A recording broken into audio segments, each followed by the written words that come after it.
সমষ্টিৰ ইণ্ডিয়া ক্লাবত অনুষ্ঠিত হোৱা ৰাইজৰ দলৰ কৰ্মী সন্মিলনত আমি সকলো কৰ্মীয়ে শপত লওঁ, কচম খাওঁ, প্ৰতিজ্ঞা কৰোঁ যে 2026 চনৰ বিধানসভা নিৰ্বাচনত মাৰ্ঘেৰিটা সমষ্টিত আমি ৰাইজৰ দলৰ প্ৰাৰ্থী ৰাহুল চেত্ৰীক বিপুল ভোটত জয়যুক্ত কৰিবলৈ একেলগে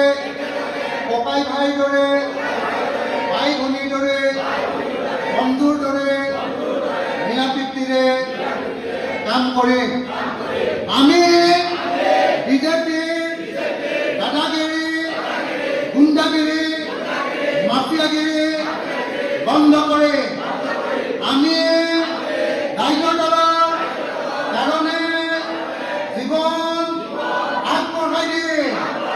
আমি ৰাইজৰ দলৰ প্ৰাৰ্থী ৰাহুল চেত্ৰীক জয়ী কৰাবলৈ আজিৰ পৰা দিনটোৰ সকলো সময় দিবলৈ চেষ্টা কৰিম। আমি জাতি, ধৰ্ম, বৰ্ণ নিৰ্বিশেষে মাৰ্ঘেৰিটা সমষ্টিৰ সকলো ৰাইজক একলগ কৰিম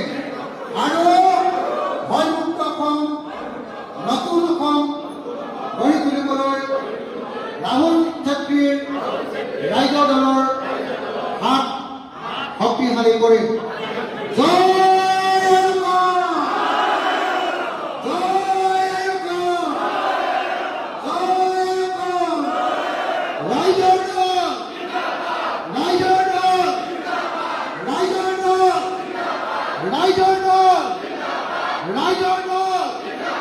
ৰাহুল চেত্ৰী, ৰাহুল চেত্ৰী, মাৰ্ঘেৰিটা ৰাইজৰ জয়, মাৰ্ঘেৰিটা ৰাইজৰ জয়, মাৰ্ঘেৰিটা ৰাইজৰ জয়ে অসমবাসীৰ জয়, মাৰ্ঘেৰিটা ৰাইজৰ জয়ে, মাৰ্ঘেৰিটা ৰাইজৰ জয়ে, মাৰ্ঘেৰিটা ৰাইজৰ জয়ে, ৰাহুল চেত্ৰীৰ জয়ে, ৰাইজৰ জয়, ৰাহুল চেত্ৰীৰ জয়ে, ৰাহুল চেত্ৰীৰ জয়ে, ৰাহুল চেত্ৰীৰ জয়ে। মই আকৌ এবাৰ কৈছোঁ, সকলো জাতি, সকলো ধৰ্ম, সকলো বৰ্ণৰ মানুহক, ইয়াত থকা বাঙালী মানুহজন, ইয়াত থকা বিহাৰী মানুহজন, ইয়াত থকা পাঞ্জাবী মানুহজন, ইয়াত থকা সাউথ ইণ্ডিয়ান মানুহজন, ইয়াত থকা নেপালী মানুহজন,